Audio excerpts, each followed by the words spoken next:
pasal 3 ayat 10. Yang kukehendaki ialah mengenal Dia dan kuasa kebangkitannya dan persekutuan dalam penderitaannya, di mana aku menjadi serupa dengan Dia dalam kematiannya. Ya, demikian teman-teman firman Tuhan. Hari ini kita mau bicara tentang bagaimana kita boleh terus menjadi serupa dengan Kristus dan di tengah-tengah dunia yang makin terus berkembang. Nah, teman-teman tanpa disadari, walaupun masa pandemi ini panjang, tetapi kita melihat pergerakan dan perkembangan bisnis yang sangat pernah berhenti. Ya. Dunianya akan terus berubah, dunianya akan terus berkembang, dan seiring dengan pergerakan, perubahan, dan perkembangan zaman ini, maka kita melihat ada filsafat juga yang dibawa di dalam pergerakan dan perubahannya. Ya. Dan di dalam termasuk daripada filsafat-filsafat yang ada, kita melihat ada begitu banyak juga ajaran kesesatan yang terjadi. Coba teman-teman perhatikan kalau teman-teman lihat YouTube begitu ya. Kita melihat justru di tengah-tengah pandemi ini, kita melihat begitu banyak orang yang mengadakan webinar, dan kita menemukan beberapa bagian daripada acara-acara yang ada, itu bisa jadi ada unsur-unsur yang menyesatkan kalau kita tidak hati-hati di dalam. Nah, teman-teman, maka kalau kita melihat dunia yang terus bergerak ini, dunia yang terus berubah ini, di mana di dalamnya dibawa filsafat-filsafat yang juga membawa manusia untuk mengikutinya, ini kita perlu waspadai. Misalnya hedonisme, konsumerisme, moralisme, kemudian semua itu memberikan pengaruh yang terus-menerus untuk mengarahkan kita makin jauh dengan Allah. Ya. Nah, kenapa banyak orang Kristen atau mahasiswa Kristen yang kemudian gampang sekali, mudah sekali tergoda? Teman-teman jangan pikir ini sekarang di zaman pandemi orang nggak hedon, orang nggak konsumeris ya. Kenapa? Coba perhatikan, mungkin beli langsung tidak ada atau sedikit, tetapi kalau kita perhatikan yang online, beli macam-macam itu terlalu banyak. Ya. Contohnya aja teman-teman, saya seumur-umur tidak pernah beli online. Nah, baru 1-2 kali kemarin, itu cuma beli susu sih ya. Baru 1-2 kali kemarin saya mau tidak mau harus beli online. Kenapa? Karena memang untuk membelinya langsung mahal dan berbahaya juga gitu. Kalau itu harus beli online juga. Itu yang terjadi. Tapi saya nggak beli baju baru ya, karena tidak dibutuhkan di saat pandemi ini gitu. Nah, teman-teman, itu pengaruh-pengaruh zaman yang terus dibawa di dalam kehidupan kita. Nah, kenapa kita mudah tergoda? Kenapa banyak mahasiswa yang walaupun di tengah situasi kesulitan ekonomi dan sebagainya tetap saja tergoda dengan berbagai macam tawaran-tawaran dunia, berbagai macam kesenangan-kesenangan dunia, berbagai macam godaan-godaan dosa. Karena ada satu perkara, tujuan hidup, makna hidup itu belum ditangkap dengan tepat. Dan seperti apa harus menjalani hidup di tengah-tengah zaman yang terus berubah ini. Kalau kita perhatikan, ya, banyak orang yang mulai melupakan Allah, banyak orang yang terus mencari kesenangan, banyak orang atau mahasiswa yang kehilangan jati dirinya, kehilangan idealismenya, ya, apalagi di tengah-tengah situasi kuliah sudah tidak jelas, ya. Saya nggak tahu di FTT apakah kuliah masih bisa hadir atau hanya tatap muka lewat online, tapi di kota besar di sini teman-teman ya, itu kuliah dosen dikasih tugas ya dikerjain. Nah, persoalannya sekarang apakah mahasiswa itu masih punya idealisme untuk betul-betul belajar dengan serius, sungguh-sungguh mengerjakan dan memahami ilmu yang harus dipahaminya. Nah, kenapa itu semua bisa bergeser dan tergerus di dalam perubahan dan perkembangan zaman? Karena tujuan hidup dan setiap mahasiswa itu mulai bergeser dan sudah tidak pernah jelas dan tidak ada lagi yang bisa membawa dia untuk bertahan di dalam berbagai macam godaan itu. Kalau kita perhatikan di dalam situasi fenomena yang ada, ya, mahasiswa sudah tidak lagi banyak yang mulai menangkap idealismenya untuk bersungguh-sungguh dan berusaha di dalam dia menghadirkan diri ilmunya dengan serius dan kemudian bagaimana dia akhirnya itu bisa memahami apa yang dia pelajari selama di bangku kuliah dan kemudian setelah lulus dia bisa bisa sungguh-sungguh menerapkannya gitu, menjadi berkat bagi masyarakat. Ya. Yang ada adalah mahasiswa banyak yang kemudian pokoknya kuliah, pokoknya cepat selesai, nilai terserah, yang penting lulus atau dikatakan lolos, yang kemudian kalau bisa dapat pacar itu yang dikejar kan ya, dapat teman hidup selagi kuliah, karena setelah kuliah selesai susah mencari begitu ya. Nah, setelah kuliah selesai kemudian masuk bekerja, dapat pekerjaan, syukur-syukur kalau dapat PNS gitu kan ya, pegawai negeri itu yang dikejar, yang kemudian dari situ dapat uang menikah begitu. Jadi tidak ada lagi mimpi-mimpi, harapan-harapan untuk membawa dunia ini di dalam kebenaran Allah. Nah, inilah yang dinamakan mahasiswa kehilangan tujuan. Ya. Nah, teman-teman, kalau kita baca tadi di dalam konteks bagaimana Paulus, ya, yang kemudian kalau kita mengingat cerita Paulus, Paulus berani meninggalkan seluruh kebanggaan duniawinya, seluruh kebanggaan keberadaan dirinya, bukan duniawi, maksud saya kebanggaan yang apa yang dia miliki sebelum mengenal Kristus. Maka ketika dia mengenal Kristus, dia mengubah tujuan hidupnya, dan itulah yang menjadi ya, proses bagaimana kemudian dia melanjutkan dan menjalani kehidupannya lebih jauh. Ya.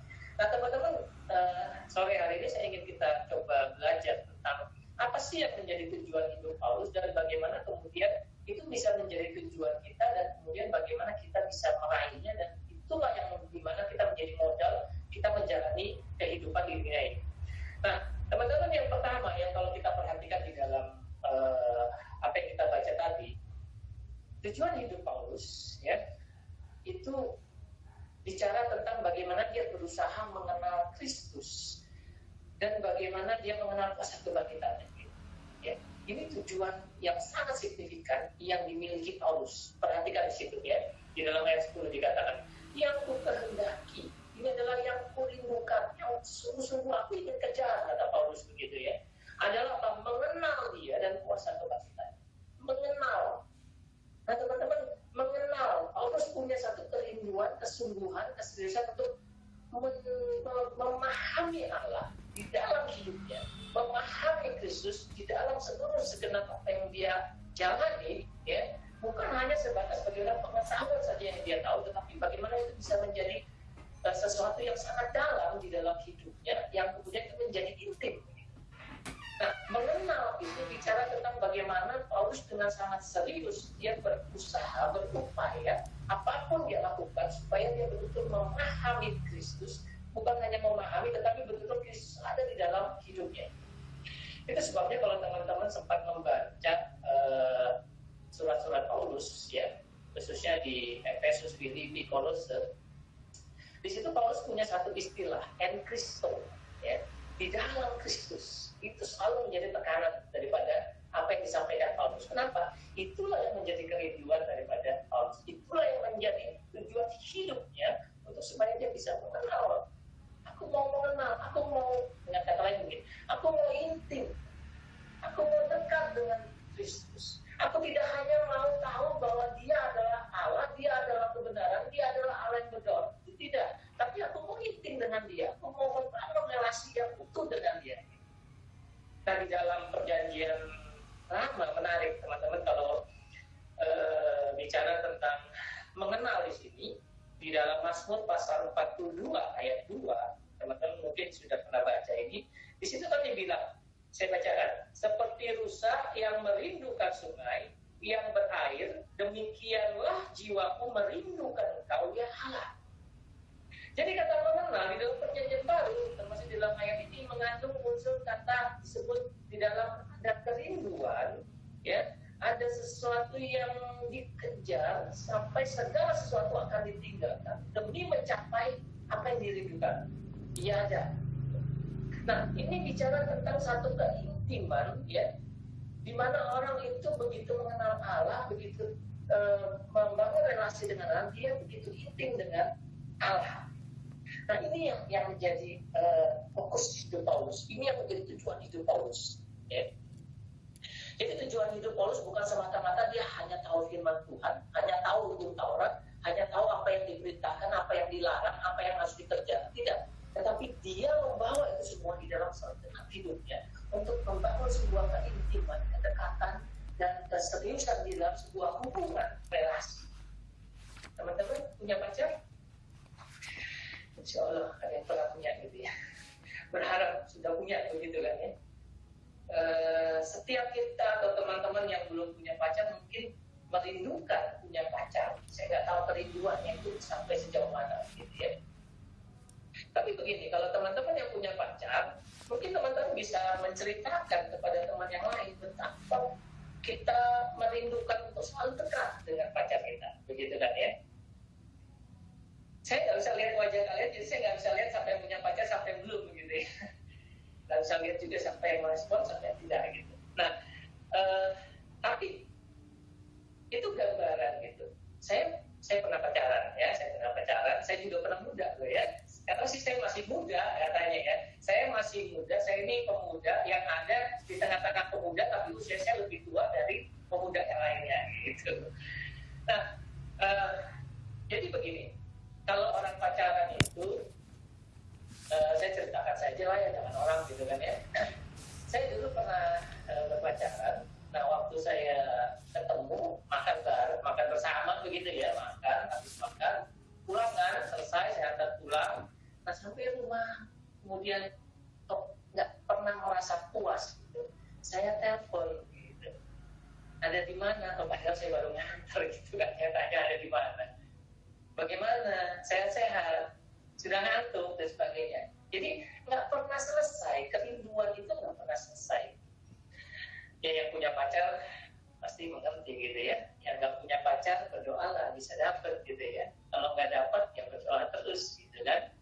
Nah, teman-teman, itulah kerinduan yang harus dibangun di dalam kehidupan seorang yang mencintai Tuhan, di mana itu menjadi tujuan hidupnya, di mana itu menjadi satu fokus untuk dia kejar, sehingga apapun pergerakan dan perkembangan dunia, dia tidak tergoda. Yang dia kejar hanyalah kepada pengenalan dan kedekatan dengan Allah. Ya, keintiman. Nah, teman-teman, keintiman itu dipakai juga di dalam konteks ini ya, bahasa itu, ya ada itu. Di dalam keintiman pasangan suami istri itu ada satu kedekatan yang tidak pernah bisa digambarkan, ya, kecuali engkau sudah menikah. Ya.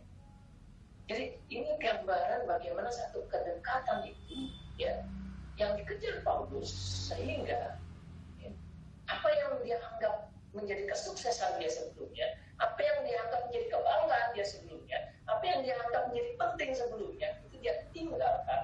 Ya. Artinya dia tidak lagi memperhatikan itu sebagai satu kebanggaan dan kesuksesan, tetapi yang menjadi tujuan hidupnya adalah bagaimana dia coba untuk mengejar dan memahami Allah.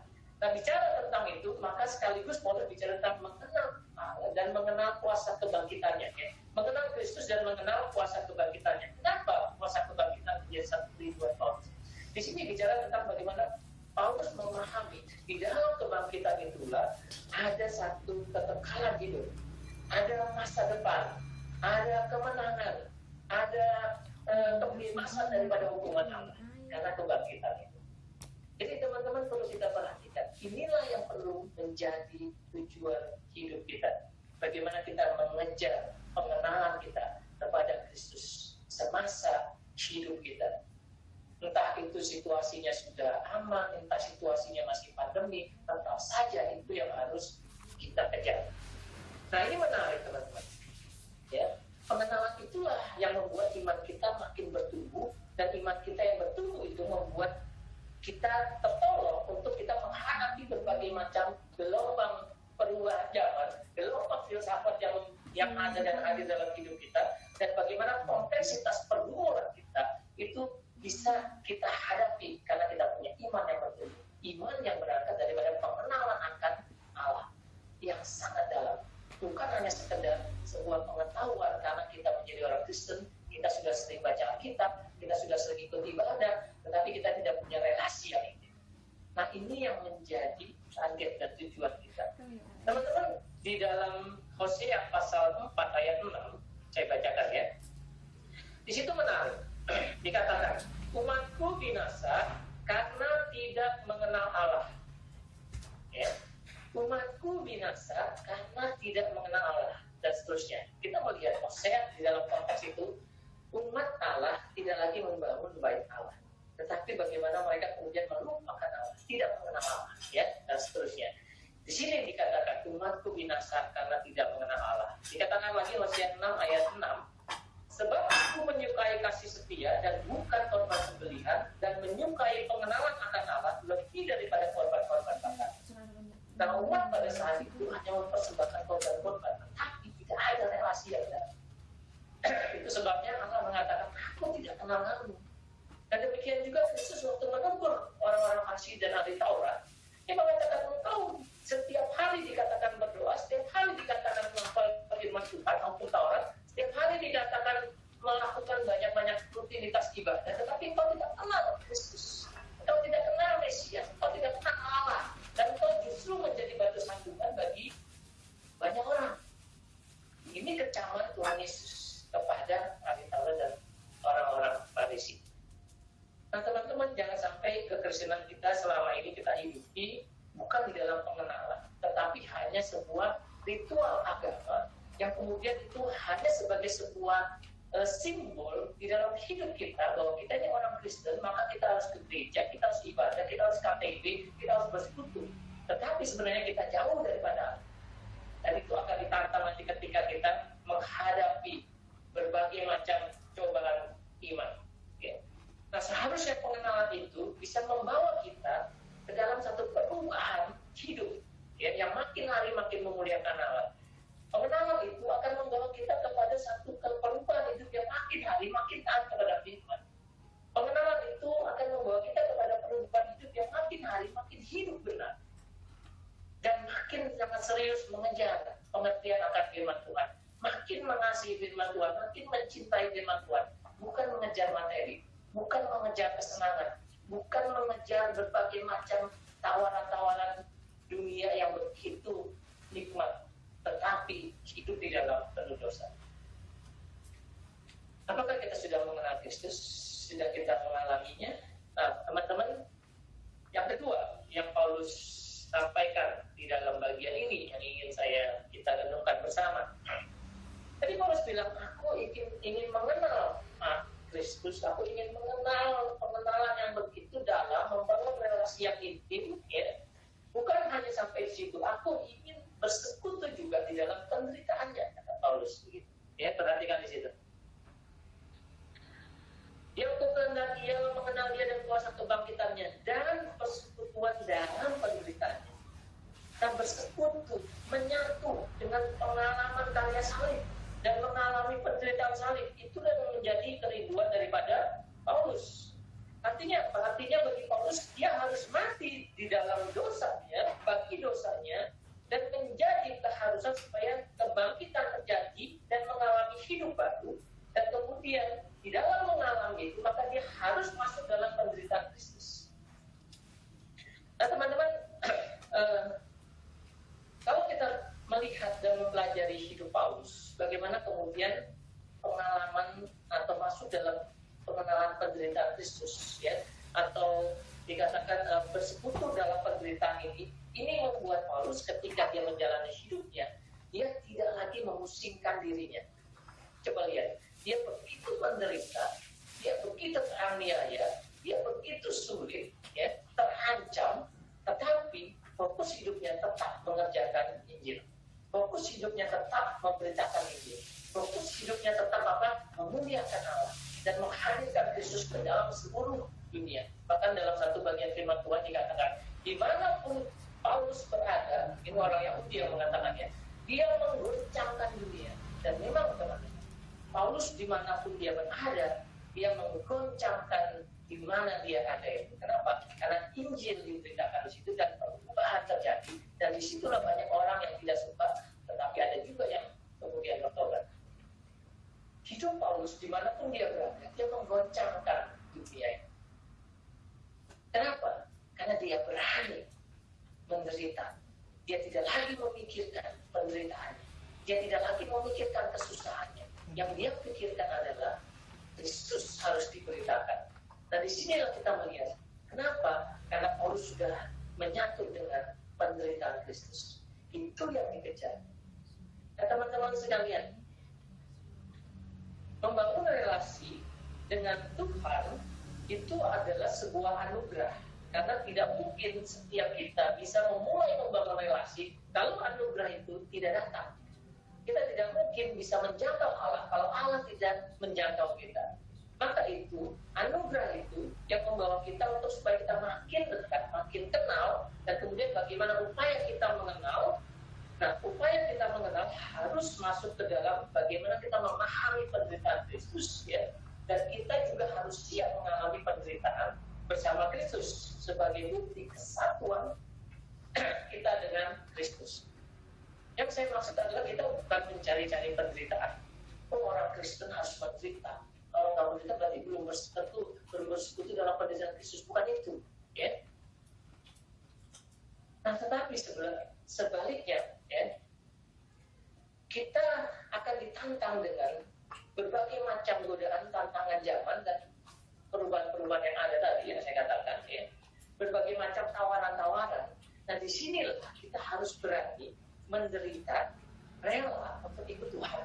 Ya. Saya tidak tahu apakah di dalam konteks teman-teman itu banyak penderitaan karena kita ikut Tuhan. Ya. Tetapi dalam konteks Indonesia Timur rasanya nggak terlalu banyak. Kalau kita berhadapan dengan berbagai macam orang yang mungkin akan membuat kita ini ya tertantang begitu. Tetapi di bagian belahan Indonesia yang lain, di mana ketika orang ikut Kristus, maka di situ dia ditantang imannya dan di situ dia siap menderita lebih dahulu. Nah, ini pertaruhan iman, begitu ya.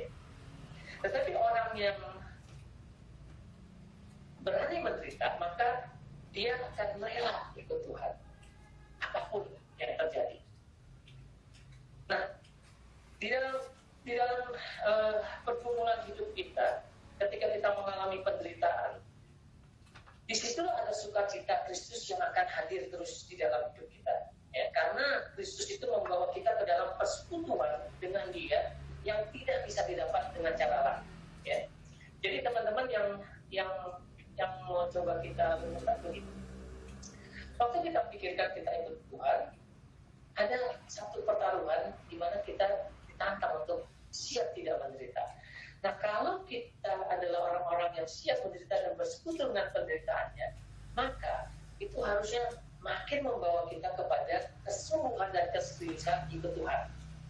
Bukan hanya itu, kita akan ditantang untuk makin sungguh-sungguh melayani Dia. Bukan hanya sebatas itu juga, kita akan makin ditantang untuk ketika kita melayani Dia, maka kita harus makin kerja keras di dalamnya. Kita harus makin serius di dalam mengerjakan tanggung jawab yang diberikan Tuhan kepada kita. Dan disinilah kita juga harus makin serius bertumbuh. Dan itu tidak mudah. Di tengah-tengah tawaran dunia, di tengah-tengah zaman yang menggoda kita dengan kenikmatan, dengan kenyamanan, dengan kemalasan dan sebagainya. Ya. Disinilah kita ditantang untuk pantang menyerah. Bagaimana kemudian walaupun kita menderita, kita nggak akan pernah menyerah. Ya. Walaupun kita susah, kita sulit, kita kehabisan waktu, kita tidak akan pernah menyerah. Kenapa? Karena kita sudah bersekutu dengan penderitaannya. Nah, kalau itu yang kita kejar, maka kita akan tetap melayani Tuhan di tengah situasi apapun. Bahkan justru di situasi pandemi ini, kita akan serius dan bersungguh-sungguh melayani Tuhan. Kenapa? Karena ada begitu banyak orang yang makin terhilang. Ada begitu banyak mahasiswa yang makin jauh dari Tuhan. Kenapa? Karena persekutuannya sudah bubar. Itu sebabnya kenapa tetap harus dijangkau melalui online ataupun melalui apa saja, ya. Baik melalui telepon ataupun apa saja media yang bisa digunakan. Nah, disitulah kita harus siap dan berani menderita. Berjuang untuk KTB, supaya kita bertumbuh, makin mengenal Tuhan. Menderita, minimal menderita pola kita, iya kan? Pas Tuhan gini kan? Kalau wajahnya tampil semua sekitar 51 orang ini, udah langsung kuotanya naik gitu kan ya. Itu sebabnya seringkali ada pengumuman kan, wajah jangan tampil kalau tidak ngomong, gitu kan ya. Tapi susah juga nggak lihat wajah, gitu kan ya.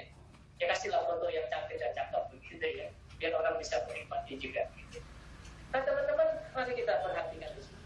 Kalau kita siap menderita, maka kita akan berani dan terus berjuang melawan dosa. Di tengah situasi pandemi ini, bukankah kita makin ditantang melawan dosa. Kenapa? Karena begitu banyak godaan di tengah-tengah kita tidak melakukan banyak aktivitas. Kenapa? Fokus hidup kita hanya di dalam satu bagian, dan itu membuat kita akhirnya bisa terlalu mudah untuk digoda kalau kita tidak punya tujuan yang jelas di dalam hidup ini.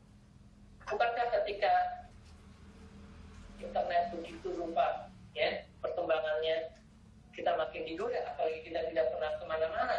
Yang kita buka apa? HP, internet, laptop, ya, di mana di situ bertebaran berbagai macam tawaran, entah itu konsumerisme, entah itu hedonisme, entah itu pornografi dan berbagai macam situs yang membawa kita ke dalam kejatuhan kepada dosa. Hati-hati, teman-teman mahasiswa. Hati-hati, kita sangat rentan, kita mudah tergoda. Kalau kita tidak siap menderita, maka kita akan jahit. Maka lawan itu, walaupun kita menderita. Nah, yang ketiga, yang bagian terakhir, dikatakan oleh Paulus, ya, yang kukehendaki ialah mengenal Dia dan kuasa kebangkitannya dan persekutuan dalam penderitaannya, di mana aku menjadi serupa dengan Dia dalam kematian. Teman-teman perhatikan di sini, menarik ya. Paulus bukan hanya mau mengenal, artinya bagaimana Paulus kemudian membawa kerinduan dan segenap intimasinya, keintimannya dengan Yesus, yang kemudian bagaimana dia siap menderita dan membawa kepada kesulitan hidupnya untuk diberikan kepada Tuhan. Tetapi dia juga membawa hidupnya untuk makin hari makin serupa dengan Kristus. Itu sebabnya di dalam ayat sebelumnya dikatakan, yang kukehendaki, aku menganggap aku tidak sempurna, tapi aku kejar adalah kesempurnaan, keserupaan di dalam Kristus. Nah, Paulus tidak puas hanya mengenal. Coba bayangkan, Anda bisa pernah pikirkan, Paulus yang begitu rupa, dia punya pengetahuan yang luar biasa terhadap hukum Torah, terhadap Allah, terhadap Kristus, dan bahkan dia sudah berjuang dan menderita demikian rupa karena Injil. Kemudian dia dikatakan di sini, aku tidak puas, aku masih harus makin serupa dengan Kristus. Ini sesuatu yang sangat tidak pernah terbayangkan di dalam pikiran kita zaman sekarang. Ya. Aku harus mengenal Dia sampai aku menjadi gambar Allah, karena inilah tanda hidup orang percaya yang kemudian ketika dia berjalan di dalam dunia ini, maka setiap orang yang berjumpa dengan aku, kata Paulus begitu ya, dia harus melihat aku imitasi Allah di dalam pasal 5 ayat 1 Efesus. Kita ini adalah anak Allah, imitasi Allah. Artinya apa? Kita ini gambar Allah yang mencitrakan Allah di dalam dunia ini. Nah, untuk sampai ke sana, maka orang harus makin lama makin serupa dengan Kristus. Bukan hanya sebagai orang Kristen, tapi keserupaan itu yang harus di dalam dirinya. Itu sebabnya Paulus mengatakan, in Christ, di dalam Kristus, dan Kristus di dalam aku. Ini bicara tentang, kata Paulus, aku harus membuang manusia lamaku dan mengenakan manusia baruku. Kalau aku tidak membuang manusia lamaku, bagaimana mungkin aku bisa mengenakan manusia baruku? Dan kalau aku tidak mengenakan manusia baruku, bagaimana mungkin aku bisa menjadi imitasi Allah, imitator, gambar Allah? Itu menarik ya. Waktu Efesus pasal 4 ayat 17 dan seterusnya, dan khususnya ayat 24, 25 dan seterusnya, di situ bicara tentang mengenakan manusia baru, membuang manusia lama. Ya. Nah, Paulus melihat ini adalah sebuah progresivitas pertumbuhan seseorang yang makin hari harus makin terjadi dengan makin baik, makin berkualitas, makin sempurna. Saya kasih contoh satu. Saya perhatikan di dalam Efesus pasal 24 dan seterusnya itu. Di situ Paulus memberikan satu contoh tentang kalau kamu dulu mencuri, sekarang jangan mencuri lagi. Ini baik kan? Ini sudah terjadi perubahan. Tapi itu masih perubahan tahap pertama, kata Paulus. Kalau dulu kamu tidak mencuri, kamu jangan mencuri lagi. Baik, dan kamu tidak merugikan orang. Ini akibat daripada mencuri. Dan kemudian Paulus mengatakan, ketika kamu tidak mencuri lagi, kamu tidak merugikan orang, tapi kamu tidak boleh berhenti di situ. Kamu harus kemudian makin sempurna, makin serupa dengan Kristus. Lewat apa? Kamu harus makin jadi berkat, kata Paulus. Teman-teman ingat ayat itu? Mudah ingat ya. Jadi Paulus bicara begini, kalau orang mau menjadi serupa dengan Yesus, dia tidak boleh berhenti kepada satu perubahan saja, tapi dia harus mengenakan sesuatu yang baru. Tetapi untuk makin serupa lagi, dia tidak boleh hanya mengenakan yang baru, tapi dia menggunakan yang baru untuk sesuatu yang bertujuan. Mengerti ya? Kembali, kalau kamu dulu tidak mencuri, kamu mencuri, sekarang tidak mencuri lagi, maka itu baik. Tetapi orang dunia pun tidak boleh mencuri. Nah, kalau kamu anak Tuhan, kamu bukan hanya tidak mencuri, kamu tidak boleh merugikan orang. Dan sebaliknya, kamu harus menjadi berkat bagi orang. Nah, inilah bicara tentang tujuan hidup yang makin hari dikejar, makin serupa dengan Kristus. Jadi kalau kita sudah sampai kepada tahap di mana itu menjadi level kita, maka kita tidak akan lagi bisa tergoda oleh apa? Oleh dunia ini. Kenapa? Karena kita tahu ada tujuan yang Allah berikan di dalam hidup kita. Teman-teman, kita harus makin progresif. Kita harus makin terlihat sempurna. Ini bukan kesombongan. Ini bicara tentang sebuah tujuan, ya. Tapi jangan pakai itu untuk menghakimi orang lain, ya. Kita harus menjadi berkat bagi orang lain, membawa orang lain kepada kebenaran. Nah, makin hari kita harus makin menunjukkan bahwa kita adalah anak Tuhan, kita adalah imitator of God, kita adalah in Christ, Christ in me, dan orang ketika berrelasi dengan kita, maka dia akan melihat gambaran citra Allah di dalam hidup kita. Sampai sejauh mana kita sudah sampai di situ? Tetapi memang ada konsekuensinya. Ketika kita adalah gambar Allah dan citra Allah di dalam dunia ini, dan namanya dunia bertentangan dengan Allah, maka disitulah kita berhadapan dengan perlawanan. Nah, itu sebabnya Paulus mengatakan, aku ingin bersekutu dengan penderitaanmu. Jadi walaupun ada perlawanan, aku tidak peduli. Yang penting aku harus menunjukkan Allah kepada dunia. Aku harus membawa dunia ini kepada Allah melalui hidupku. Saudara, kalau setiap umat Tuhan dan setiap mahasiswa punya tujuan hidup yang demikian rupa seperti Paulus, maka saya yakin dunia ini akan dibenarkan. Saya yakin NTT akan direbut untuk supaya apa? Setiap orang yang hadir menjadi berkat dan setiap bagian bisa diberikan warna orang-orang yang cinta Tuhan. Nah, kenapa makin dunia ini makin rusak? Dunia ini makin lama makin jauh dari Allah. Karena orang Kristennya tidak berubah. Ya. Karena orang Kristennya tidak makin serupa dengan Kristus. Mahasiswa-mahasiswa yang merupakan calon-calon pemimpin bangsa, calon-calon yang akan mewarnai bangsa ini, mewarnai gereja, mewarnai zaman, itu tidak makin lebih baik. Mereka hanya dibawa dan hanya di dalam dunia, tujuan-tujuan dunia, tawaran-tawaran filosofi dunia dan berbagai macam lainnya. Akhirnya kekristenan menjadi madul, tidak memberikan warna apapun.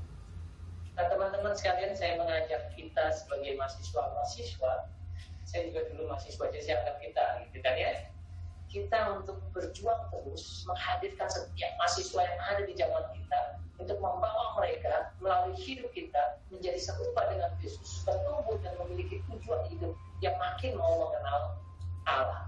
Jadi bukan hanya bicara tentang menjadikan orang Kristen, tapi bicara tentang bagaimana mereka betul intim dengan Allah, bersatu, bersekutu, ya, punya kerinduan dan kemudian membangun relasi yang tidak terbayangkan oleh siapapun.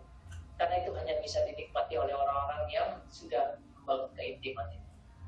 Mari kita terus berjuang untuk di tengah-tengah situasi yang ada, makin sulit, makin susah, makin berat. Di situ kita harus makin rela menderita supaya setiap orang makin serupa dengan